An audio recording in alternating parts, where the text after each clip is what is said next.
This episode of Historians at the Movies podcast is brought to you by our Patreon.com subscribers. If you would like to help support Historians at the Movies podcast, you can do so by visiting patreon.com/Historians at the Movies. Now on with the show. Guys, I love a good film noir. I love Chinatown. I love LA Confidential. And I love the movie we're talking about today.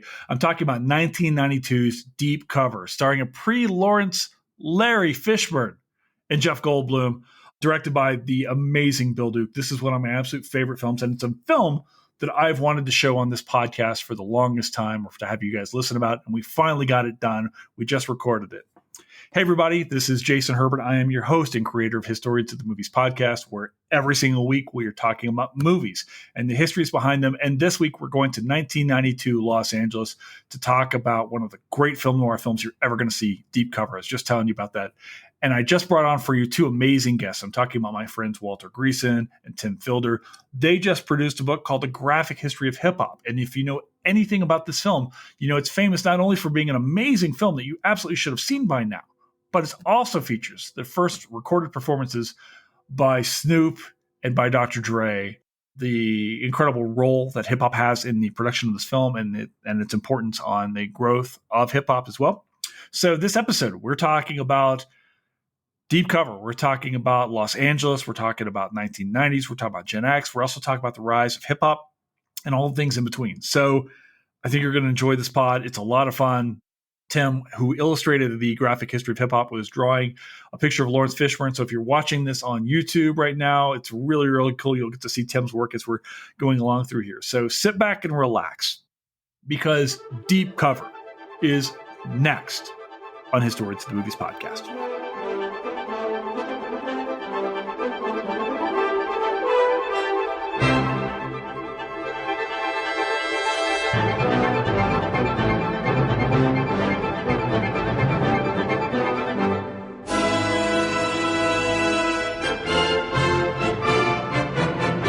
I'm so excited. Tim, you and I were just talking for the first time. Walter and I have known each other for years. We've been wanting to do this podcast on this movie. This movie is, everybody's got these movies that are like that they hold close to them, right? And Deep Cover is this movie for me. It's one of several movies that I just think is a perfect film. It's one of those ones where like not a lot of people know about it. So you can be like, have you not seen Deep Cover? Don't you even love movies? Don't you love America? Right? This movie's so fucking good. And I'm so excited to talk to you guys about this. Deep Cover is awesome. We're gonna talk about this movie. We're gonna talk about this book that you guys just put out. We're gonna talk hip hop. I mean, just this movie has so much stuff going on. Before we do all of that, let's talk about you guys. Tim, you were here first. You want to introduce yourself? Yes, Tim Fielder, visual Afrofuturist and graphic novelist. One third of the graphic history of hip hop company with my business partner and writer friend dude, Dr. Walter Greason, and Christina Hungspruk-Lamatina. We make the graphic history company. I am the comedic relief, an illustration component, a visual creative component of the team, and somewhat of one of the marketing promotional people. That's what I do. That is the purpose I serve for the company. But in terms of what I do as a visual Afrofuturist, I'm at the time of this recording 58. I suspect I'm the oldest person in this interview here, and have been drawing and doing some variant of Afrofuturism since I was between 12, 13, 14 years old. And that's what I do. And I do that. I talk about Afrofuturism. I draw Afrofuturism. Now that I've connected with this guy, I've kind of my career has come back full circle to doing stuff in hip hop. And now I'm here on your show. I'm so excited. I'm so excited, and also, like, you might be 58, sir, but it's not the years, it's the mileage, man. It's always the mileage. It's always the mileage. I feel like all four of us have some miles on our tires here, or all three of us. I can't even count now. Walter, you want to introduce yourself and tell us what you're doing here? Oh my God. I just walked through the door. Some guy off the street said to come in. My name's Walter. I accept change. No, in all seriousness. Walter Grayson, historian at Macalester College, uh, gr- long time lover, supporter of historians at the movies, and just blessed to work with Tim Fielder on, on a daily basis to do work that just is changing the profession. Graphic history is this tidal wave revolution that just hit professional history, and all of a sudden, now we go everywhere, and people are like, "You're those hip hop guys," You're and the hip so hop guys. Wow. it's I can't hilarious. believe And then that. I'll tell With me, I'm not that, but I now I'm the yeah, you you're the hip hop guy. Yep. why. Oh my goodness, it's just been a wild ride. But this is parallel for me because, like, as much as historians at the movies has hit and has taken over and shown people what history can be on a podcast, it's very similar to what Tim and Christina and I are doing with graphic art and history. So this is a just amazing night. Yeah, I'm so excited. And for those of you guys who are listening in right now, I don't know why I always say this. Like, for those of you listening, obviously you're listening if I'm talking, but what you can't see if you're listening in your car right now is that Tim is going to be drawing this whole time while we are on a character that we're not naming just yet, so that we can see later on to make sure that we recognize said character. But so I'm excited about this, and we'll share this as we go along. Guys, this movie. So Walter, when I started to see the project, you and I talked about this project, graphic history of hip hop, over the last few years as you were doing it and gearing up for it to come out, things like that. There's links for it now if you're listening in my social media stuff. So just go to Blue Sky or Instagram, whatever. If you're listening in, it's there. But we were thinking about like what movies to do with this, and there's so many. The cool thing about hip hop is that it translates so well across all of these like pop culture platforms, whether it's TV or film, obviously music, things like that. And we were debating, what do we do? I thought for a while we might do House Party. I still want to do House Party just because I watched it 1,000 times growing up. I thought about Awesome. New Jack's. I thought about New Jack City a little bit Yes. as Yeah. well, right? Because Absolutely. that's one we got to do. I mean, it's Scarface, right? Um, and then there was this thing just kind of sitting out there, and it's got its own history of hip hop inside of it. There's some stuff I'm sure we'll talk about here in a little bit. Um, I thought, Walter, that I was the only person in the world that loved this movie as much as I do. And then Oh we my became goodness. friends. Yes. Can we talk about why, or why is Deep Cover the best movie most people have never seen? Because God damn it, this movie is great. So one of the things we bonded over was about this film was Bill Duke as the director, and just as a figure in entertainment over the last 40 to 50 years, this man deserves all the applause. We need to celebrate him and treasure him. The way people think about somebody like Samuel L. Jackson or Morgan Freeman, that he is in the exact same category. He laid this foundation for the entertainment landscape that we love.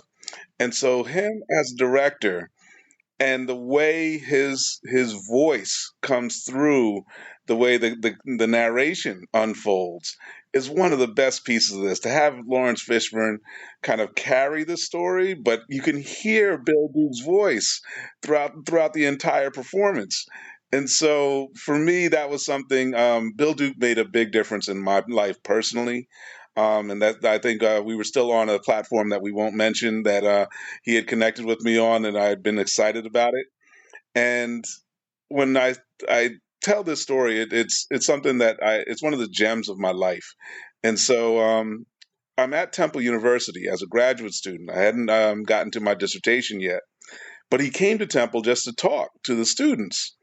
And so Duke is in the auditorium. I shouldn't even say auditorium; it's a classroom in Anderson Hall, way up in Women's Studies Department on like the 12th floor. And we're in this room, and he finishes his talk and takes questions. And I just stand up and I ask him, if there's one piece of advice you could give to people based on all your experiences and all your knowledge that you think would be vital for us to take away from tonight, what advice would that be? And he says to me, move from failure to failure with no loss of enthusiasm.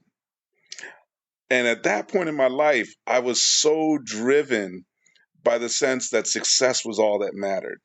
That if you failed, it was disaster, and you derailed. Anytime there was the smallest setback, it was just like picking up all the pieces, and I would struggle to put myself back together. Him saying that to me really made me reflect. And I learned years later, Winston Churchill said something roughly similar, that success is moving from failure to failure with no loss of enthusiasm. But I still like the way that Bill did it better. And so that statement freed me, and it made me say, oh, I can fail. In fact, the more that I fail, the more that I learn, and the more successful I'll ultimately be.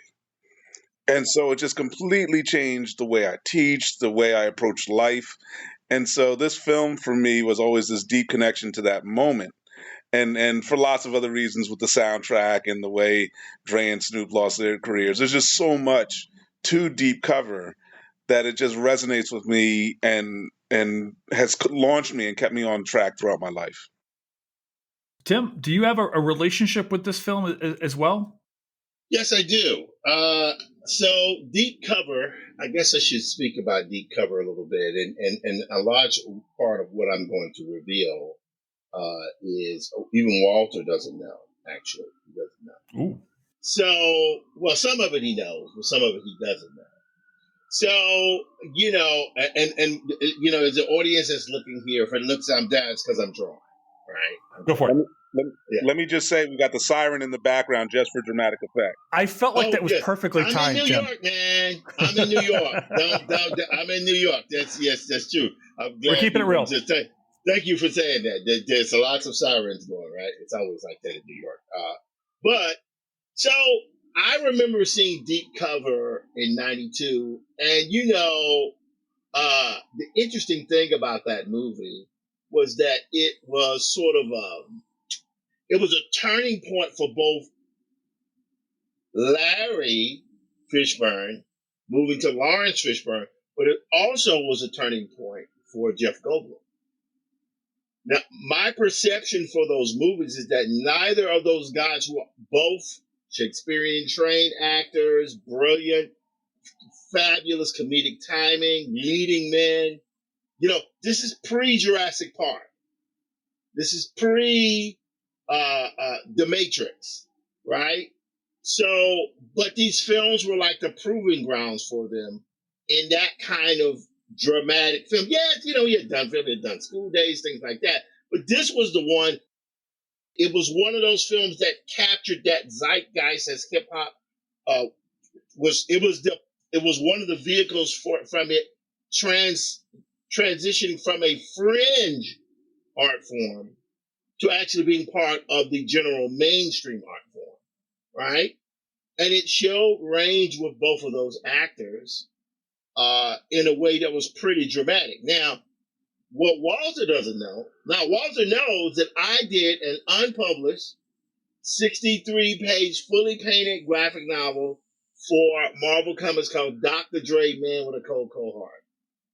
And eventually I'll share the screen and I will show you a 1 or 2 pages from it, a few pages, but I will show you some things of how important Deep Cover is to the film. Let me know when I can share my screen. Can I share my screen? Go for it. Absolutely. Please, by all means. All right, so I'm going to share my screen, and I'm going to, let's go here. I'm going to share.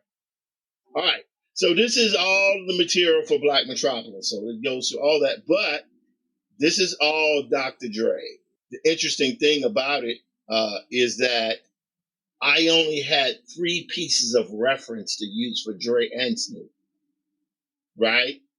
But specifically for Dre, because at that time they were trying to keep him mysterious, right? This just the Chronic. I forget what year the Chronic was, but this was right off in that period. So he was always in shadow. So what happens with the characters, sometimes he ends up looking like me because I'm trying to extrapolate from his photo and everything. But all that to say, so I did all these fully painted images, right? And this book was called Dr. Dre, Man with a Cold, Cold Heart. It was a piece of future, near future work, and the near future of the year 2000. Of course, when I was doing it was 1994, right? And it was talking about Hillary Clinton had become president, and these North Korean super soldiers had taken over nuclear silo. So they sent these American soldiers in, but the American soldiers were affected by this crazy radiation. And so they were all of a sudden turned against the U.S. So they got all these criminals, right, and airdropped them into the country, and they became these super weed super soldiers. Absolutely ridiculous storyline, but that's what it was. So this book was actually solicited for publication, but it never came out, right, because the industry crashed at that time. Now, here's the thing I want to show you. So deep cover is so important to the history. The thing is, Walter writes these scripts, and these scripts are always kind of, these scripts are always kind of multifaceted. They're always complex and very, very deep. They're very, very, they're just very complex. And there's sometimes he writes things, and sometimes he alludes to things, but you might not necessarily be completely sure what he's talking about, right? So I wanted to do, as we did the graphic history of hip hop, you can see here all the pages. And I'm going to stop talking here in a minute. This stuff is so cool. Yeah. Oh, thank you. And when Walter came up with the timeline feature, we never would have had that if he hadn't have done it.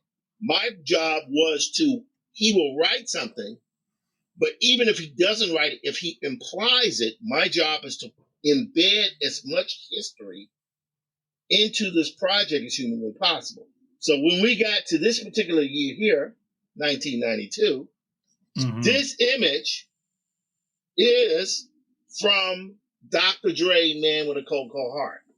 It's the actual page I did for the unpublished graphic novel using this, but I added Snoop in there. But what most people don't realize, you all see that? Who is that? Uh-huh. Yep. So Laurence Fishburne is actually in that page because 1992 was a pivotal moment for hip hop, but it was also a pivotal moment for these black actors, right, who had come into this place, right, in this space, for Jeff Goldblum, who's Jewish, if I'm not mistaken, right? So these actors were ascending at this point in their careers where they were no longer just young actors. Now they were becoming like really mature leading men. But this was all coinciding with hip hop history. And I felt like, okay, I'm going to take this, because Laurence Fishburne is not in the actual original artwork, but I actually embedded his image because I felt like it's about embedding history as a graphic. That's what they call it. Graphic history. I love it. I'm going to hand it back to y'all. This is the genius. Yes, brother. Yeah, man. I just wanted to add, you made me go back and check on the release dates. Chronic comes out in December of 92, and Deep Cover is coming out in April. So Deep Cover is even before the Chronic actually drops. Wow. So that release was there to promote the release of the Chronic, even before we started thinking about Snoop's music. Well, there you go. So, I felt like it was important. This book really pushed me and challenged me so much to dig deep, which is why I'm a little bit not as sprightly as on the second book, because it's like I got to do it again, But this one here there's so much personal history because it's a turning point in my personal career, and what Walter did was gave me really the opportunity to show it to the general public. That I'd never, this stuff is sitting in the box right here, right above me here, all set there, it's there. And eventually, I'll probably publish pages of it in Black Metropolis. And hopefully what I would love for us to do is to be able to publish it for the Graphic History Company. Because now it's literally part of hip hop history. Because it's literally oh my God. It was supposed to have come out, I finished in 95. So next year, that book is 30 years old. Woo. I don't want to think about that. Well, here's the thing about this, and a lot of times we've talked about on these films on this podcast, where it's like, is this a quote unquote history film, or is this more of an artifact of history? Is it a piece of history? And I feel like, not to spoil everything, but we always come back to saying these are history films, but man, this movie is doing so much stuff when you look within the production of the film itself, where we're talking about the rise of these actors, Fishburne in particular, Duke's own career as a director. Goldblum, like you said, Tim, he's done The Fly, right? But Jurassic Park is going to come it's hard to believe that Goldblum follows this with Jurassic Park, like in his filmography, because they're feels like two completely different guys here. And then there's this whole other dynamic I hope we can get into, because I feel like in the narrative, and this is the thing I've been wrestling with, and maybe you guys can help me with this. I'm tail end of Gen X. I'm 47, right? I'm born in 77, so I'm very tail end of Gen X. And when we talk about the late Gen Xers, right, it's often a story of white kids in Seattle, right? The lazy kids and stuff like that. And we see a lot of stories coming out, pop culture, grunge, stuff like that. It almost feels like there's actually a tale of two cities in the United States in the early 90s. There's Seattle and the white story of Seattle. And then we see a very different story coming out of Los Angeles, which is an overwhelmingly black narrative, right? Through film. We've got this film, we got Boys in the Hood, we've got Friday comes out in 95, and then we've got all these albums that come out too, right? All talk about Los Angeles as a black city, and the things that Angelinos are dealing with, right? There's so much here to play with. But before we jump into that, I want to ask you, I never conceptualized this film as a neo-noir, but it very much is. I go back to watch this film now, right? And it's almost, if you took this movie, guys, it set a place in like the 1940s, and instead of Fishburne, you've got Bogart, right? You've got Dame, you've got the voiceover, you got the guys like, I know I'm making bad decisions, but I made them anyway, right? I was right. They were awful decisions. I mean, this is like actually my marriage now that I think about it. No, so I'm sorry, man. I'm sorry. It's good. It's cool. It's good. I should. Well, she's listening right now. My ex-wife listens to the pod, mostly so she could tell me what I did wrong on it. Okay. Can we talk about this film as a neo-noir film, and what aspects of this really kind of make this classic, noir film? Yeah, so I'll jump on this joint real quick. So the first time I saw it opening weekend, I saw it the weekend it debuted, and I was early in college and was taking a film studies class at the same time. And the second I saw it, this is what I ran back into class talking about. I was like, did you see the way that they actually pay homage to these traditions that have come over decades in Hollywood? And the professor's like, oh, yeah, we'll see. I'll check it out. And so he went and saw it the second week. And he comes back and he's just like, I was disappointed. It was just another blaxploitation film. And my jaw hit the floor. I was like, what were you paying attention to? Like, did you just not look at what was going on in here? And so we were going through that and having that discussion. But yeah, that piece on, and it's made me love noir movies from all places and times, just as a genre, because this film hit me so hard. And that piece about trying to do good but having to do bad to do the good, that tension of kind of the moral ambiguity of life, and it's in that you can't escape it, and if you don't try to reconcile it, can destroy you. Like, I was just all in for all of that as a young person. Yeah, and there's so much here where it's like, Jeff Goldblum has the great line towards the end where he's like, this isn't about race, this is about class. Yes. And all of these things, because you find yourself rooting for Fishburne. I'm like, go build the criminal empire. I am in on this. Stop being a cop. I'm like, I don't know if there's another film that does the whole, you're going in too deep better than this film. Mm-hmm. Well, it's certainly a film that kind of, because it was before New Jack City, if I'm not mistaken. Mm-hmm. And so what it was the first time, wasn't the first time, because you had films like Serpent called Prince of the City, but it was very much pulling on that, but it was emergence of that with, elements of blaxploitation, but also with the modern black cinema that was coming up. It's also very much in the vein of Abel Ferrara's work that he did, where, he basically, took Spike Lee's black male cast and just airdropped them into this film with Chris Walken. And so, yeah, that's what happened. That's what it was. And, and kudos to Abel Ferreira for doing that. But I think what's really fascinating to me is to see how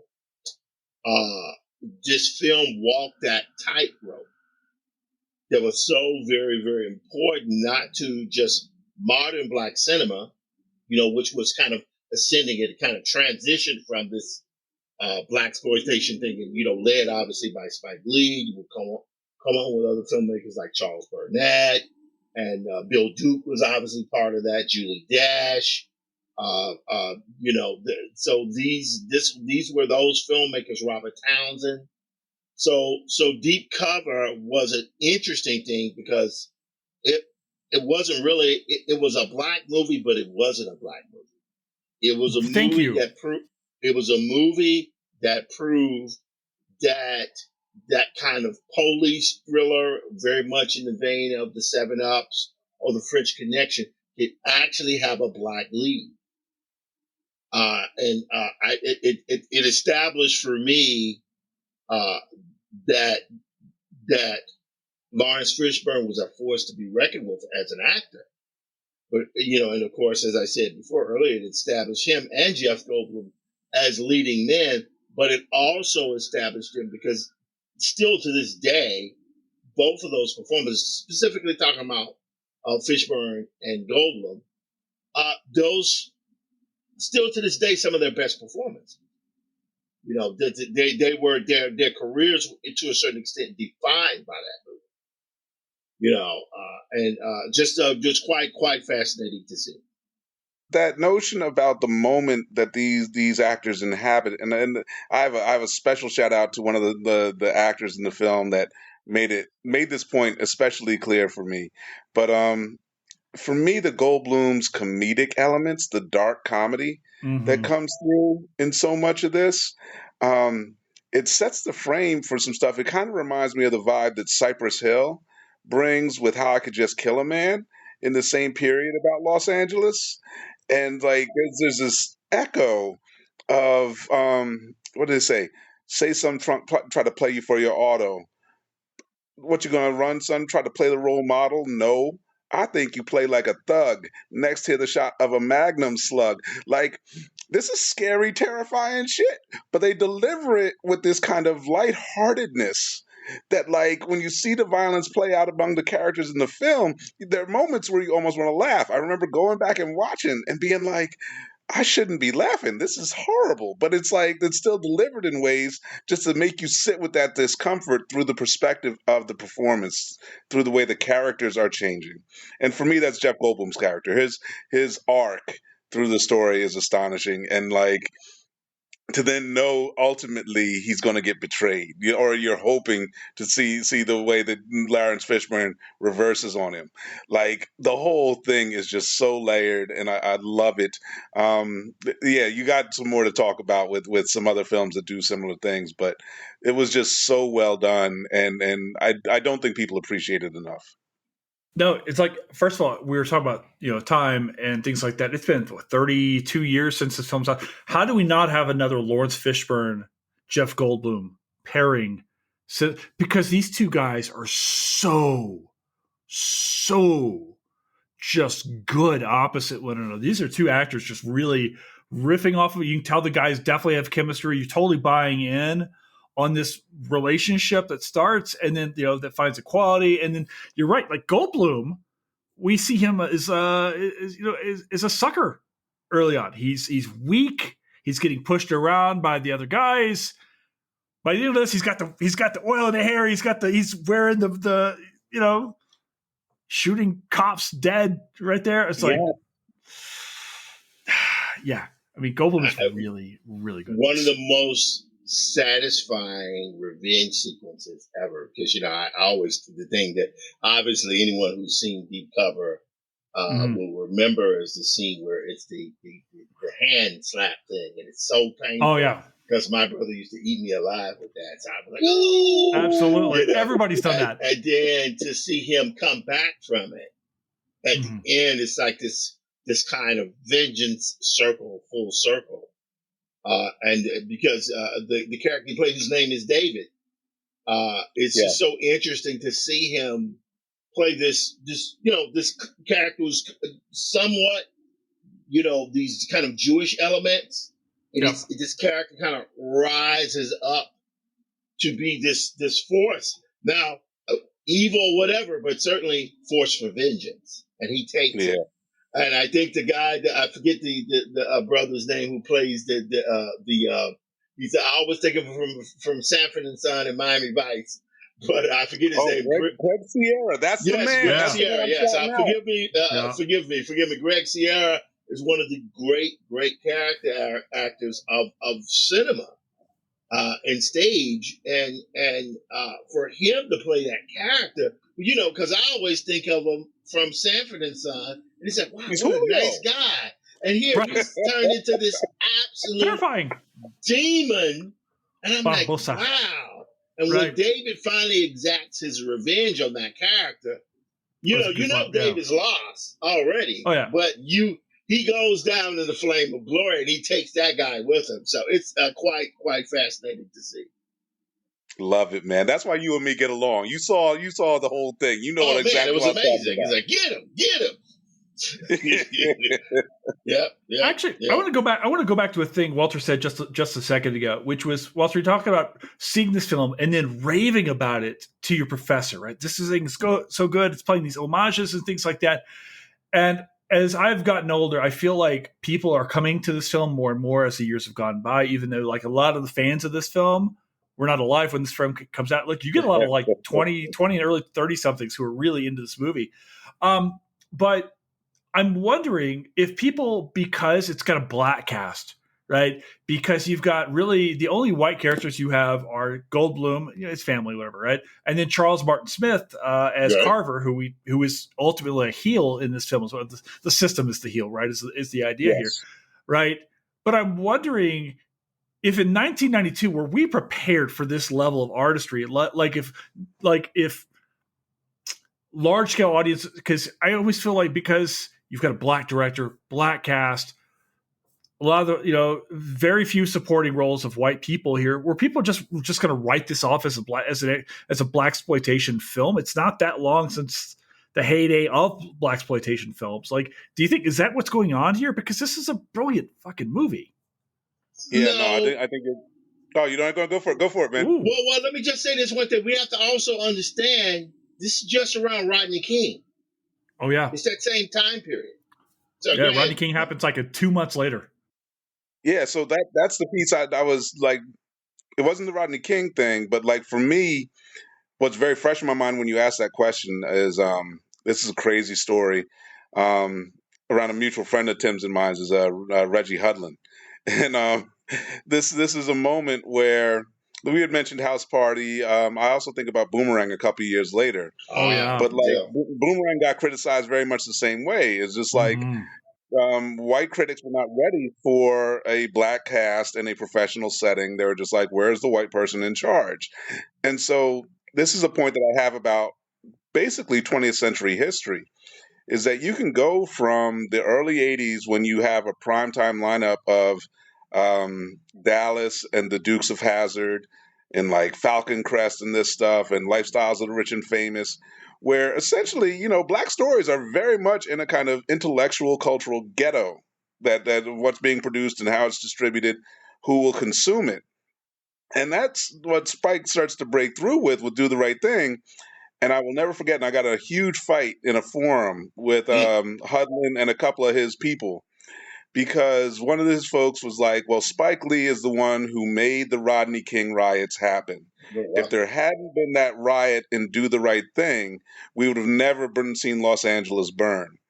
And it's just this hideous ignorance and ahistoricism that was going on, and it's willful. Like they don't want to acknowledge, and we're still living with this consequence of not being able to deal with black people of any background that are not coded as white being in charge, having authority, being able to kind of have stories worth telling and living through. My most dramatic story like this is I was teaching at Drexel in the early 2000s, and I showed it wasn't the Red Tails movie, it was Tuskegee Airmen, Yes. the HBO film. And I showed it very intentionally to the students, and I asked them the question, which characters are most like you? And it was an entirely white class. There were no black students in the class. Only one student in the class saw past the character's race to actually say, oh, there's a smart one, there's a funny one, there's the one that's neurotic. And like all the rest of them were like, none of them are like me. None of them are like me at all. Like I can't, like the race just created a too large of a barrier for them to relate. And I do think that has a huge impact on a film like Deep Cover, where it was almost like us as humans looking at aliens and trying to see through alien perspectives. Right. We have to have a certain frame of mind in order to make the leap to then identify with the things that look like they're different from us. And certainly the United States was not there in 92. I want to ask you actually what we're talking about in 1992 here, right? There is a slew of films coming out, not only about Black lives, but also Latino lives. I'm thinking about Blood In, Blood Out. I think comes in around this time. The other film with James Edward Olmos, what was it? American Me. American Me. Thank you. Yeah, right. yeah. And then, of course, some of the other films we've already started talking about. We've got this film. We've got Friday. We've got Boys in the Hood. Juice. They're just a number of films talking about Los Angeles in a way that isn't the Pretty Woman Los Angeles. This is getting us to this is a different version of LA. What is there a reason LA is having it at this moment? It's not all, a lot of these films are pre Rodney King, but all of this stuff is not happening, isolated. I mean, the Rodney King is a response to a lot of these things going on as well. So, I guess my question is like, why are we looking at L.A. in the early '90s? What is going on here? And is it tied to the rise of hip hop at this point in time? Like to the popularity? Like what's going on? Yes. Well, understand Arsenio Hall is out of it, and so you have multiple things happening. You're having the ascension of West Coast hip hop as a dominant force that in certain ways will begin to it certainly displaces the dominance of New York as a primary force, but it's also the beginning of, again, as I mentioned earlier, the at that time contemporary Black cinema. And also the practicality of being able to shoot in LA. It's not like it is now where you can shoot all over, or you don't even have to shoot anywhere. You can just stand in front of a volume like The Mandalorian. Sure. That was a different time. And I think it was a moment in Hollywood history that we find ourselves, it captured a moment in time where a bunch of different historical characteristics coalesced. In a kind of that film is emblematic, like Boys in the Hood, like Dead Presidents, like I don't know why I'm drawing a blank on Abel Ferrara's movie with Chris Walken. Those films were it was about the ascension of contemporary Black cinema, but it did it within the context of the traditional Hollywood space. Because in a lot of ways, Deep Cover kind of sort of harkens back to Chinatown. Absolutely. So it does all of that. So it's just interesting. It was just, it's where it was a moment of time where everything popped right in one place. So I just taught a history class literally on the history of Los Angeles and the way people have written about Los Angeles, I want to say 2 years ago. And a supplement to that course material was to look at 3 movies. The first was L.A. Confidential. Love it. And then the second was Devil in a Blue Dress. Oh. And then the third was Boys in the Hood. And it was just striking, especially because my students are so global at Macalester. They had never really thought about Los Angeles in the way that you framed that question. Like from students around the world, New York just holds this much larger imaginary force. There's a sense of Hollywood, but it's not connected to LA in the same way that people born in the United States connect. Like, of course, Hollywood's in Los Angeles. This is part of what we do. No, kids from Poland or Argentina, it's just a very different thing. It's just like LA is this random city. And like, oh yeah, it happens to have this neighborhood that makes a lot of movies. I didn't realize they were so closely connected. Like it's wild. And Mm. so this piece where they go through and are watching these films, you get LA Confidential essentially leading up to the rise of Daryl Gates and this emergence of a kind of militarized police state that was then we were tying that to City of Quartz and the writing that goes into that Got it. book. And Mike Davis is just must read for Los Angeles and really for America in the late 20th century. And so Davis was the core of how we were doing the analysis of what makes historical Los Angeles and how does it evolve.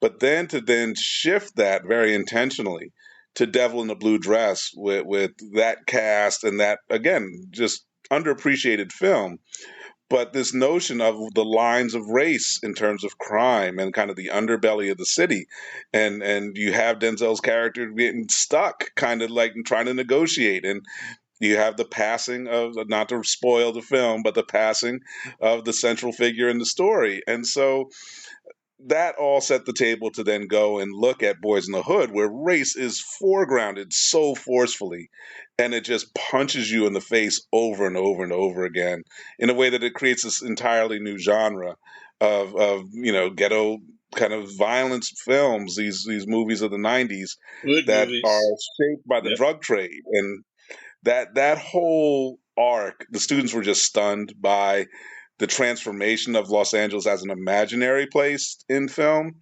And so for like that's just like if we start getting into historians in the movies and we're not just looking at, the individual story, if we're looking at whole thematic arcs, there's like a YouTube channel that does this. I want to call it Cinefix. Cinefix does it. And they're just looking at like really mechanical and thematic ways of crossing all genres.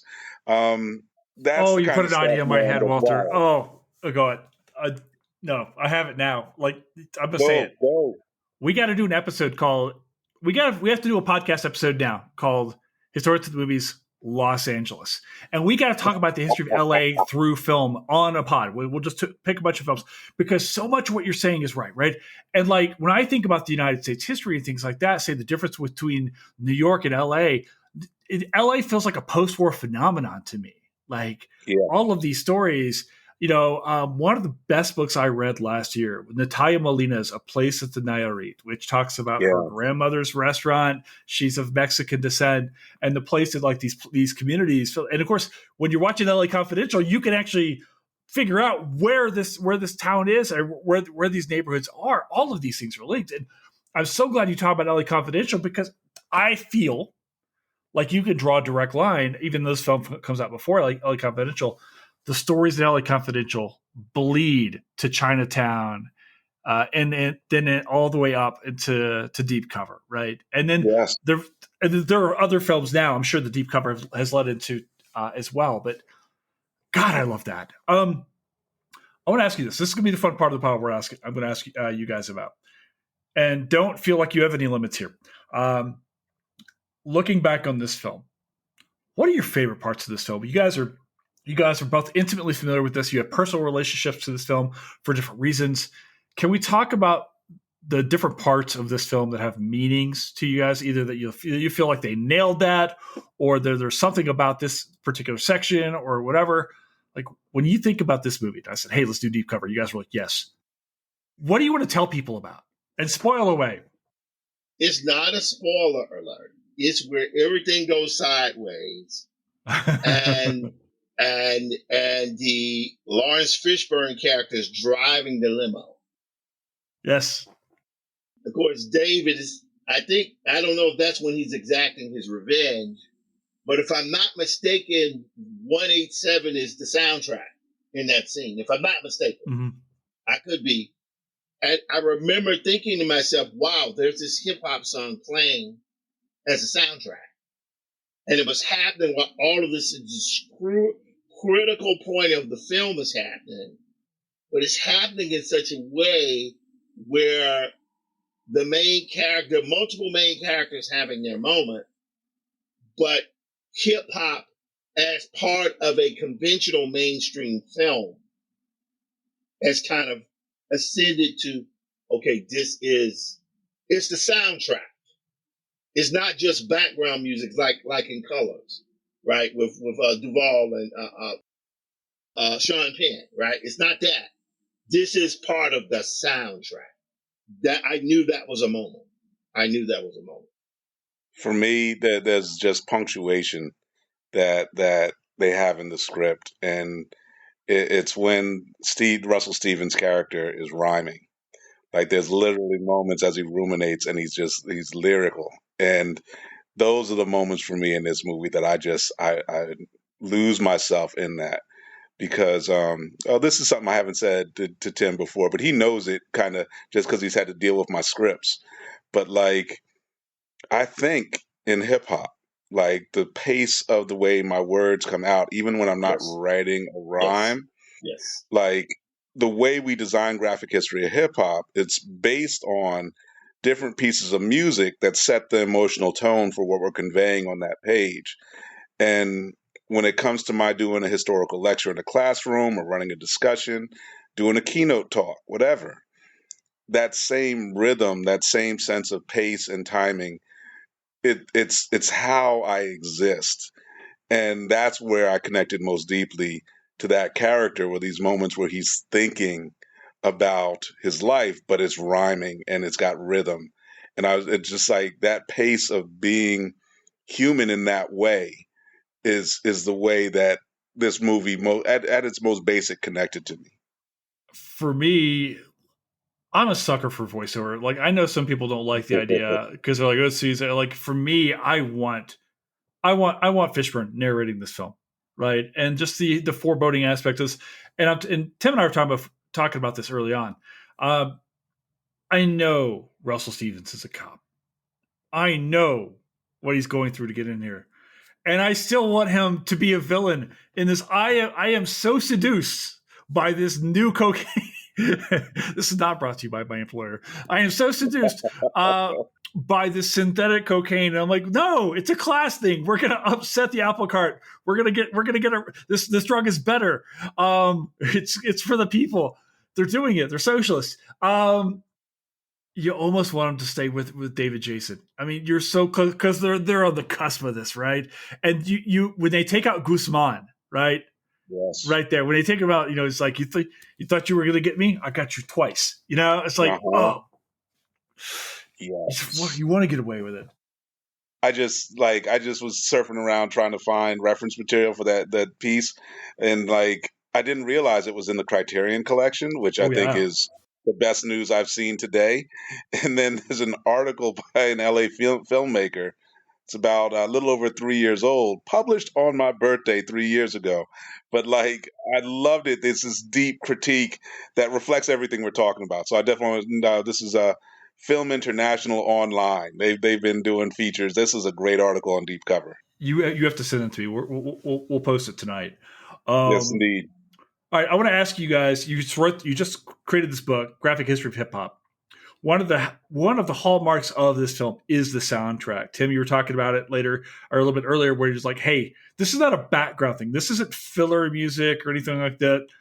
One of the things that makes this film important, in addition to like the rise of Dre and Snoop, is the fact that like hip hop is front and center in this film. Like the scene where he goes and takes out the other guy, character I can't remember. They go into the club and you've got music there. It's like it's so central, setting the tone here. Can you guys talk a little bit about the soundtrack to this film and like what this film does as far as the importance of this film's soundtrack to, I guess, maybe the continued evolution of hip hop or maybe the promotion of hip hop to larger audiences? Because it seems to be when we talk about this movie, now people really want to key on the soundtrack. Yeah, so that piece in particular, I think of that as a feature of most films with predominantly black casts. From say like, well, I certainly would do the right thing. Like this was a huge deal for popular musicians to be able to get featured on a soundtrack. Like that was a That's right. benchmark when they weren't giving out Grammys. Like this is the way your music reached different audiences. And so, yeah, you think about Public Enemy and Fight the Power. Like for Spike to pull that in and make that the lead track on Do the Right Thing was remains an enormous landmark in American culture. And then so this is an outgrowth of that. And I know through all the 90s and to a certain extent into the 21st century, construction of soundtrack was a huge way to tap into and attract a black audience. That there was radio airplay that made a song an instant commercial.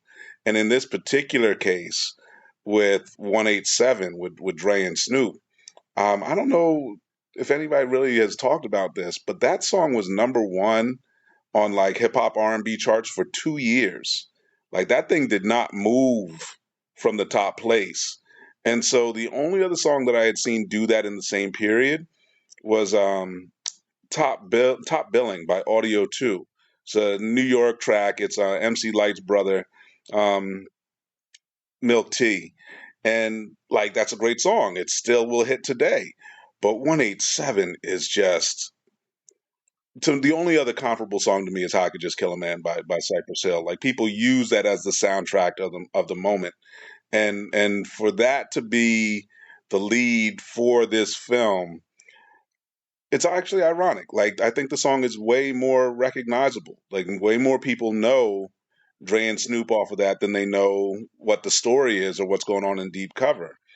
But they're so kind of deeply connected and reinforcing that I'm amazed it hasn't drawn more people to the film, just kind of understanding the way gangster rap came to inform it. And it's weird. I don't think the soundtrack overall hits as hard as, say, like the New Jack City soundtrack. New Jack City soundtrack is ridiculous. Like it's one of the best soundtracks ever made.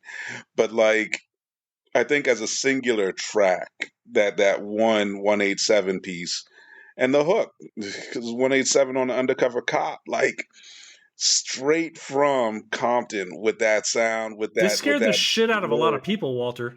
You know? yo. A lot of people in like Western Kentucky when I'm growing up were like, "What the is going on out there?" Right? You know?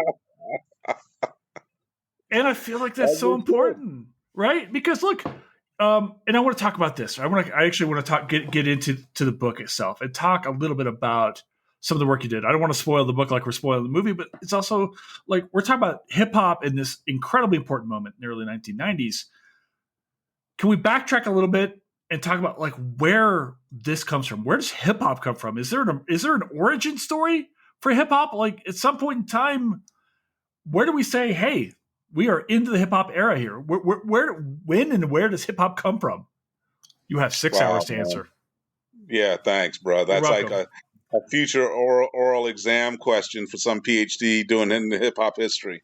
Enjoy, but, yes. Yeah, man. The AI will be pulling from this podcast. Everybody looks at 1973 and Kool Herc and Cedric Ave and the Bronx and then Brooklyn, Queens. Everybody debating New York City, kind of roll with Jamaica, you know, these influences that originate from the African continent and just using percussion to kind of signal and communicate. But that whole thing for us when we did graphic history, the way that we had to historicize it was we couldn't really start with DJ Kool Herc and this party. We had to go back. And so like the first page is looking at the last poets and Gil Scott Heron and this kind of spoken word tradition out of experimental jazz. And we're dealing with James Brown. We're dealing with Stevie Wonder. Like we're shaping kind of this soul R&B funk. Tim added this brilliant subtle nod to Parliament Funkadelic in the comic. And so like these pieces all set the tone for these young people to begin rhyming on the corner, to beatbox together, to find ways to put together turntables and steal electricity so that they could throw parties on the block. Like all of that goes back at least a decade, if not more. And so, you know, and at this point, a lot of people recognize like Muhammad Ali was a rapper before we had a name to call him that. Like he was rhyming and moving people to come and support him and believe in him, but he was doing it on a stage that no one had imagined before. And so when you start to see the way the spoken word tradition in Black urban centers evolved over at least the previous generation, that's where you start to see origins of what becomes hip hop. But it's also when young people adopt it and are just doing it casually for fun to entertain themselves and each other. That's this transition. So when I teach it, I've been teaching hip hop as a class since 94. And so that piece, to me, it's original school. It's the Curtis Blows, it's the Sugar Hill Gang, these cats who were just on the corner, and they were miraculously surprised if they got a record deal to get into a studio. That really changes after Roxanne, and when you get to Run DMC's success and Def Jam Music is founded. So that's now become the old school. It's from like 84, 85 forward. You have this window for about 20 years, up until about 2004, 2005, when the kind of aesthetics of New York hip hop and the thing that it came from the streets, and you had to have street legitimacy before you could be accepted being commercially viable. That whole negotiation shakes out over 20 years and gets to the place where the industry takes over. And that's where we end the book, is in 2006 when Nas says hip hop is dead. And that's like the signal that the industry is now leading. It's no longer the streets at the core of hip hop culture. And so we ended on a more hopeful note than that. But like that's why we have volume 2 and 3 is to add more context, to look at the comparisons between different kinds of hip hop, because there's a really important critique coming out of the 50th anniversary that we can have all kinds of like alternative rock and pop rock and all these things, but we can only have one category of hip hop and rap. Why can't there be classic rap? Why can't there be alternative rap? And like just these different categories that allow everybody to produce the kind of work they want to produce, but actually thrive and have the support of the distribution infrastructure to help their work find their audiences. MTV famously pushed back on showing a lot of African American artists, specifically hip hop, rap, in the 1980s. There's that great clip of David Bowie just calling them out as well. Was there anything that really brought hip hop to a national audience? Because everything I've ever read says, look, this kind of comes from these isolated spaces, comes out of New York City, and then there are hoods, neighborhoods in Boston or Detroit or LA or wherever. Like they're like these. Feels like there's these nodes, Walter. Like, is there a moment when hip hop goes national or global? Or Yeah. is there a group of people who are pushing this? I think we could debate it. I think there's a few places. Certainly, Dre's emergence and the LA rise off of NWA is one. But for me, again, I come out of the New York metro, and people, New York City Public Schools hired us to do this book, so we get the complaint from all the other cities, like, yo, you didn't do enough Houston, where's more Atlanta? Listen, Atlanta can pay as well, so that's fine. Yeah. Exactly right. They can bring us on. We'll do one just for them. Do one for the dirty South, right? For me, with the New York thing, the moment that I really felt it broke out was Walk This Way with Aerosmith and Run DMC. It was literally launched with an MTV music video, and like that then became the standard. Some will say that it's like the next wave of that is kind of MC Hammer, and when he comes out with Can't Touch This and all the airplay that got. So like there's a few places where you can say like, and there's a debate in the late 80s, early 90s about crossing over. Do you do this mainly for commercial success, or are you committed to the art form?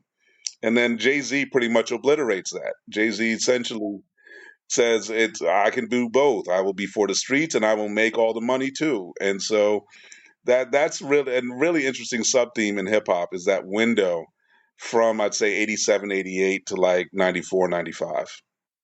I feel like you're dancing around the Vanilla Ice question, Walter. Oh no, this is a great story, man. Did Robert Van Winkle save hip hop as we know it?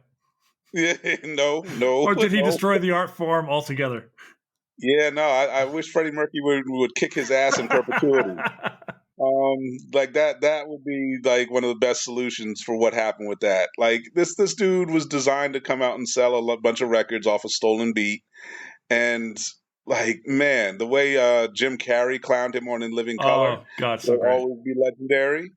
But no, man, like Vanilla Ice had that hit, and I remember as a young kid, with all my other kids my age on the neighborhood, feeling the beat and being like, "Yo, this is You can't get away wild! from Can this you song. believe this?"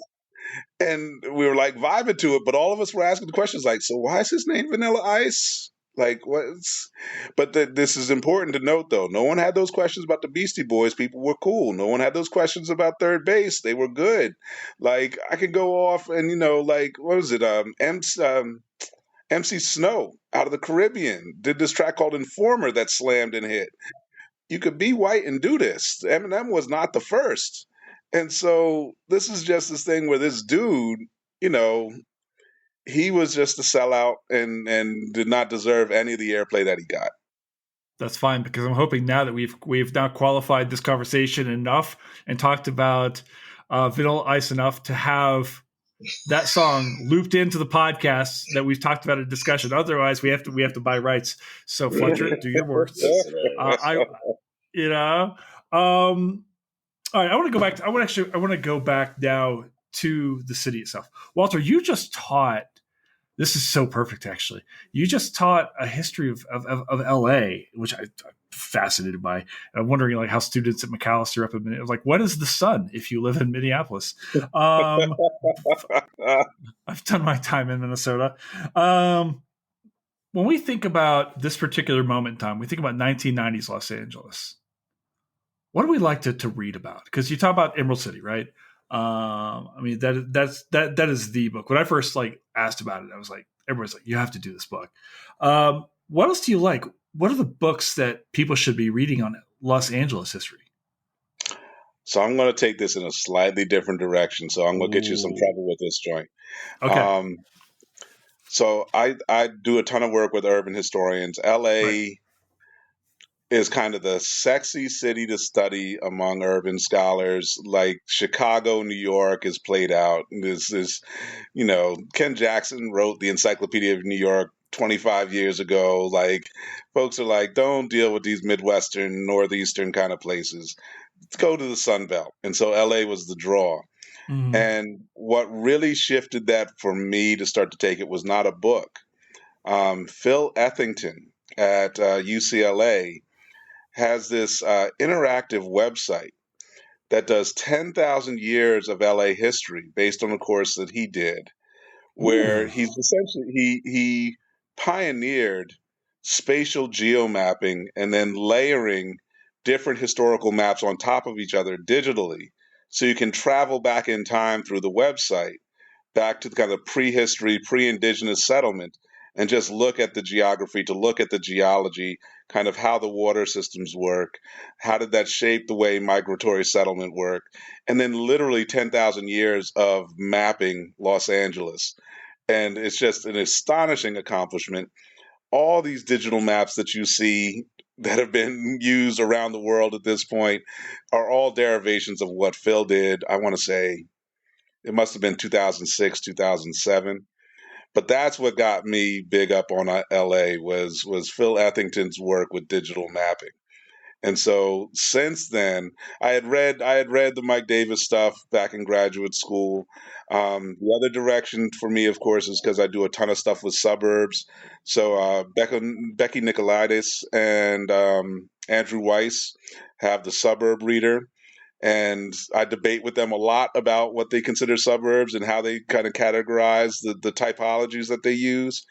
But what all of us agree as people who study areas on the fringes of major cities is that this has changed the way humans live around the world. Like the idea of pushing residential development out to the edge and leaving the downtowns for large scale commercial development. China plays with this. The Eurozone plays with this. For me, all my work was on Jersey, and I was doing all this stuff about. It used to be you never wanted to be in Jersey because you'd rather be in Philly, you'd rather be in New York. And even Ben Franklin said New Jersey is a keg tapped at both ends, that it's just losing all of its life and people out to these two cities.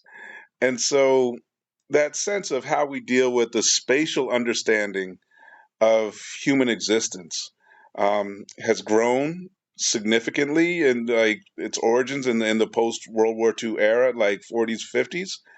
But now, what for LA has become the symbol of it. As I was studying urban growth, the sense of sprawl was typified by Los Angeles. The idea that these highways are not well conceived and designed, and that critique of highway construction grows out of the Los Angeles experience. And so there are literally hundreds of books. If I was going to have to choose one, I did choose City of Quartz was kind of my lead. But yeah, I'd probably choose behind that My Blue Heaven by Becky Nicolaides, because she then talks about immigration into the suburbs and how you get different ethnic enclaves in suburban communities, and the notion of white suburbs separated from black cities. She really shatters that and makes us deal with the complexity of neighborhoods, urban living, suburban enclaves, and how they're all tied together. I love it. I'm saying Los Angeles history. The oddest thing is like post-war LA history is that's my comfort history, Walter. Like that's where I read. I started reading a lot of immigration histories last year thanks to Sarah McNamara's phenomenal book, Ybor City. I've been raving about this book for 18 months now. It's so goddamn good. I promised Sarah to stop raving about your book when you write another one. There. It's but there's so much good stuff out of there. So it's like that's like, because it's not focused on the types of histories that I tend to write about or things like that for my own career, for my non-HATM career. So post-war LA, and mostly I think, guys, it's because I love LA Confidential so damn much, because it's my dream, guys, to walk around in like a long coat with a guy with a muted trumpet behind me to like. And then I could talk about some classy dame that I know that's gonna do me in. I actually have her pictured in my mind right now. She knows who she is. She's trouble. But anyway, so I don't know. All right, let's come back. Do that for your 50th birthday, man. We're gonna do it for your 50th birthday. You're gonna get to walk in the long coat. We will have the trumpeter on site for you. Let's come back to deep cover. Excuse me, before you do that, let me share my screen. Okay, so you can see what I'm drawing. Woo! Tim, you've done that in an hour and 9 minutes? Well, it's all about the reference. Is the reference any good? Oh my God, guys! If you need to be watching the YouTube version of this so you can see what this man just created. This is insane. Now, if I could just do it faster, right, Walter? Yeah, Tim, that is some next level sorcery you were practicing, sir. Thank you. That is. I wish you guys could see this. This is so freaking good. I can't even describe. I'm sorry, guys. Just keep talking what you're saying. I don't want to disrupt. I love what you do with the lighting on this. No, man, like the way you capture that moment and pull it together. So if y'all didn't know, Tim is the best. He doesn't like me to say this, but he is the best Afrofuturist artist in the world. And when I go out to work with somebody, I don't half step. I'm picking who I find to be the most outstanding, and I've seen him do this hundreds of times at this point, and it still is just amazing every time. Well, thank you, brother. I appreciate that. I'm all right. Walter, when we think about this film, like, is Deep Cover a history movie? Like, how do we conceptualize what this movie is? So, we've had this conversation about a couple things. Like, what have we done? Yeah. We've done Black Panther. We've done Malcolm X. Am I forgetting? Yep. I don't know. I'm 6.5 years into this thing. People ask me like what movie we've done last week, and I can't remember two days earlier. I swear, man.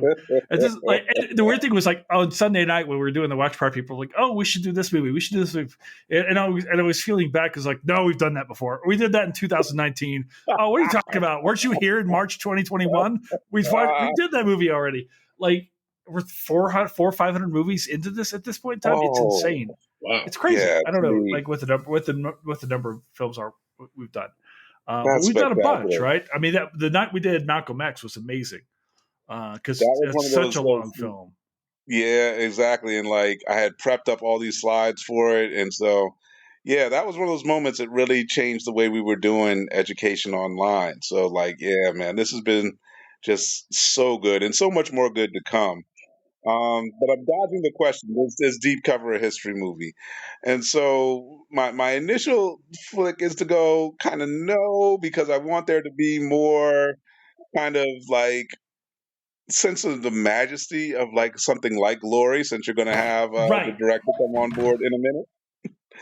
And so I guess for me, I'm moving myself towards, of course, because we find history in all kinds of Sure. ways in different films, and I do think at this point it captures that moment very powerfully. Like it's very strange, like in photography. It's a really amazing photo if you can capture not just the subject, but the larger kind of culture that's existing around the subject in the photo that Mm. you take. And I think Deep Cover does that really well. It gives us that glimpse of this transition from the 80s into the 90s, and from a world dominated by Dallas and Dukes of Hazzard to a world that is much more shaped by Eddie Murphy and these other kinds of rising stars, Laurence Fishburne. Yeah, like these shows like Blackish, where you see Laurence Fishburne as a granddad. Like to capture that as well as this does is a spectacular achievement. So I think I'm going to land on yes, it's a history movie, but I do need to work on kind of the categories of history movies so I have a better way of referring to it. I think that, as you're talking, one of the things that really set in with me was actually the dialogue that happens towards the end when they are trying to buy all the drugs off of Guzman, right there on the ship, right? And Yes. there seems to be this heightened awareness that in the cultural zeitgeist, and we said this a few years earlier with Scarface, but like the concern about, okay, where do Latinos fit into the American narrative and we're Right. seeing this throughout the 1980s with a lot of films. Some of the films we've talked about already today, Blood and Blood Out, American Me, other films, La Bamba comes out in the late 80s, things like Yep. that, right? um, so I think that there's that that really kind of solidifies this for me. It was like, because when we watch this movie we can hear the dialogue, and also this idea of like trying to find these synthetic drugs, trying to figure out, like, I don't know, Walter, like ways around the system, but also showing how the system itself is just incredibly pointed, you know, at African Americans. And, they're very explicit in this. And Carver uses this against Stevens throughout the film, right? He's like, your people are getting their lives snuffed out before they ever started. And Yeah.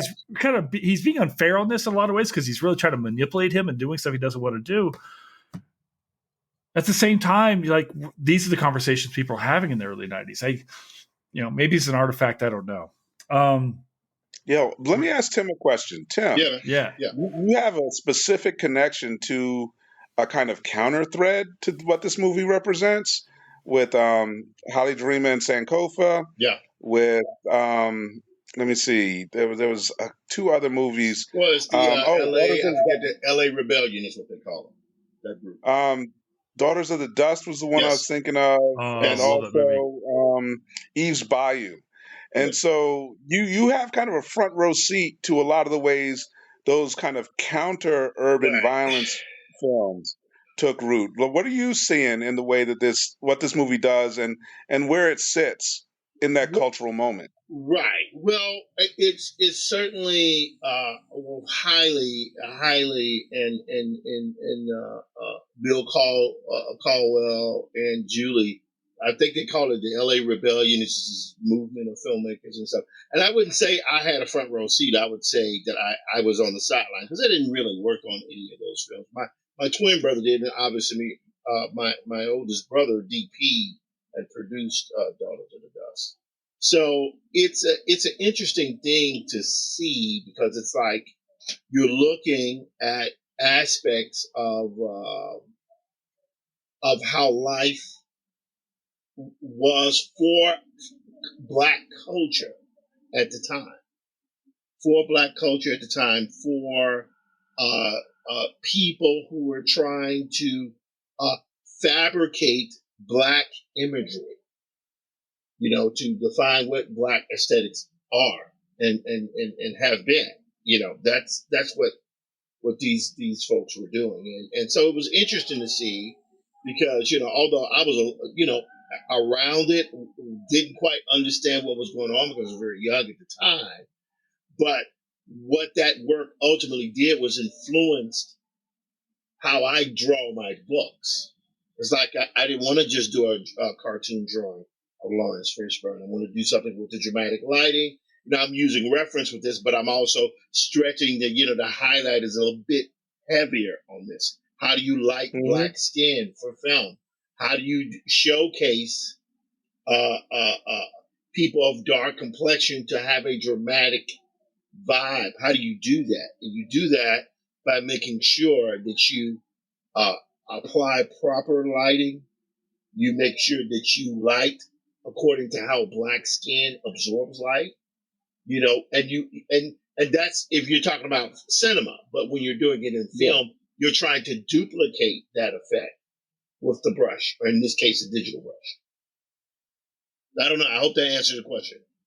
Yeah, no, this is really important because like there is this sense of the way these urban films kind of dominate the '90s, but there is this very important counter story that this tradition speaks to, and I think more importantly, and this just occurred to me as you were answering it, you do a lot of the way that you express those aesthetics show up in your two previous books, Maddie's Rocket, and Yes. especially I think of Infinitum. And Yes. I'd love to see what you just did to talk about film in comparison. How did you think about those same questions in Maddie's Rocket and Infinitum versus graphic history? Or were they thematically similar kind of as a method of creating that image? No one has ever asked me that before. Well, I'll keep drawing while I'm doing it so I don't get distracted. I would say that I don't know how to use film. I own 2 film cameras. I own all the film equipment. I got to buy some new lights eventually. But I've never shot a movie. I trained people to shoot films in high school when I taught high school for a few years, but I myself have never done a film. All of my siblings, the 3 siblings that I have all done movies. In fact, they're finishing out the movies now.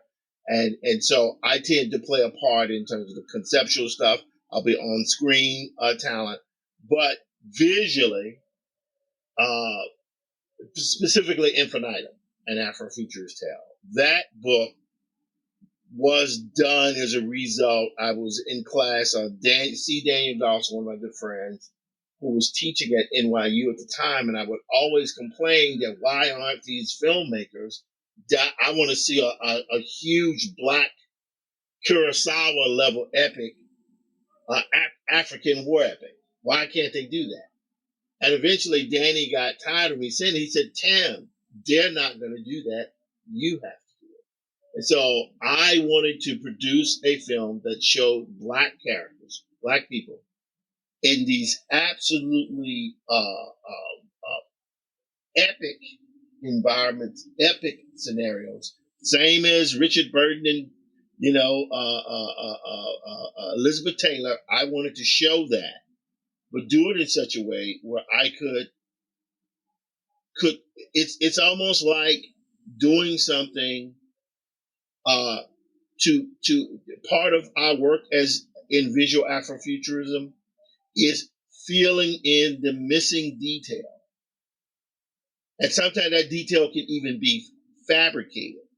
That's why it's called speculative fiction. That's what we do. That's how we go about doing what we do.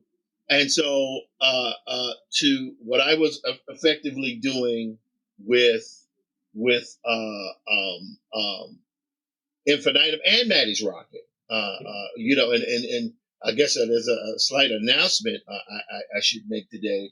I'm going to be in the Phillips Gallery from March to July of this coming year. Brother Man, was it Batman the Brother Man? The Brother Man the Batman, I'm dyslexic like that. Sean Martinborough, one of the really great comic book artists out there, was gracious enough this week to ask me to participate on it. And so I just delivered 3 or 4 pages as well as a cover to Maddie's Rocket. And so it will be in that group show, which is a real huge kind of honor at the Phillips, because ironically enough, my twin brother worked at the Phillips back in the 80s. So this is kind of yet another full circle moment for me. But yeah, it's been that sort of thing. So what I want to say to Jason was, if you have a chance to take a look, it's rare. I don't know. Maybe I can get you a copy of Infinitum. I think you would love the cinematic scope, man. Like just being able to get you a copy of that, I would love to let you see what I see when I see Tim produce this work.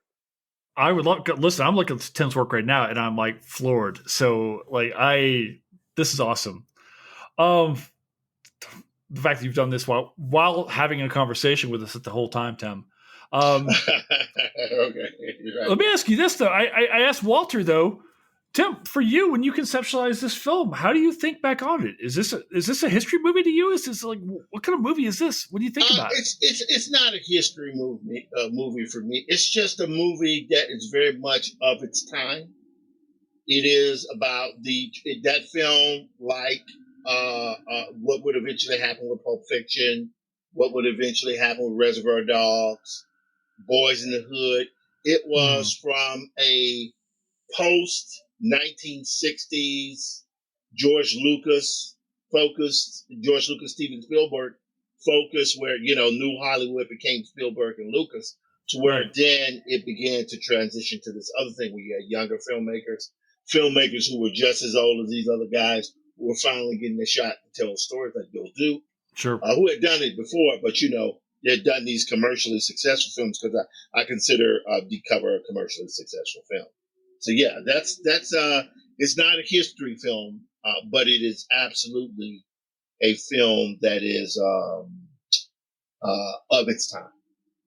Yeah, like if you've been listening this whole time, like obviously we've already spoiled the film for you, and we should have, because it's 30-something years old. And if you haven't seen this movie by now, how dare you?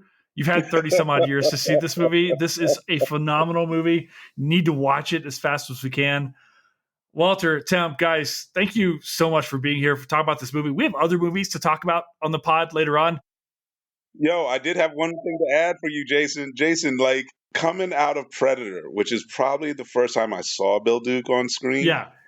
And I think like just feeling his vibe in that film, that's what got me to go first weekend to go see Deep Cover. And so I know you share my love for the Predator movie as well. So yeah, man, this was just a joy to be together with you. Can I tell you my favorite Bill Duke performance? Go for it. It's an Action Jackson. Oh, yeah. When he's playing the captain, and just the way that he, and of course you think about Predator, right?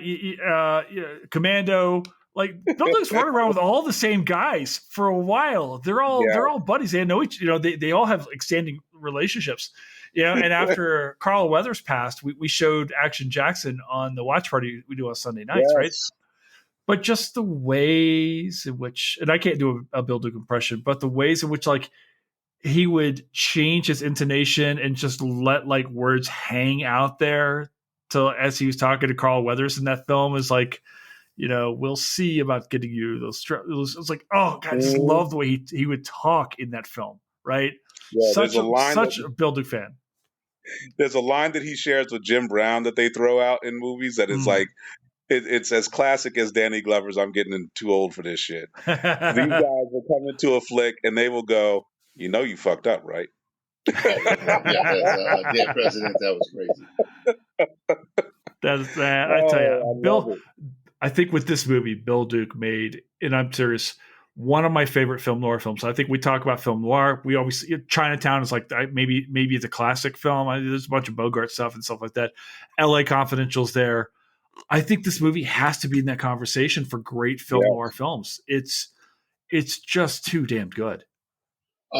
So I don't know if you guys can see there. I'm going to play we can. You guys can see it play back, right?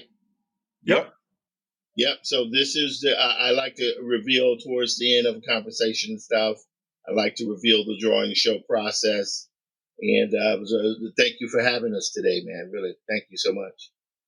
Can you see it now? Awesome. No, what? Yes. Okay, that's cool. So I use Clip Studio Paint. I use Photoshop a lot. And when I'm on the road, when Walter and I are on the road, I'll take my tablet with me. But, I take my laptop too. But this is something I've done many times. And doing it with Walter allows me to provide a historical context to this sort of work. And it's always a pleasure to do it because I think, Walter is a brilliant historian, and for him to allow me to be able to use my work, because I am not a historian. Let's be very, very clear on that. Right? I am not a historian, but what Walter does is he allows me to be able to be or to provide a historical aspect of things visually. And that's my honor to do it with him. Yeah. Awesome. Guys, thank you so very much for being here tonight. Like, Pleasure, this was man. a blast. I was really Walter's the first guy to ever be on this pod, so I was like excited to have him back tonight. Tim, I was so looking forward to talking to you tonight and talk about this movie. So let's do it again sometime. Absolutely. I'm Jason, ready. you're the best.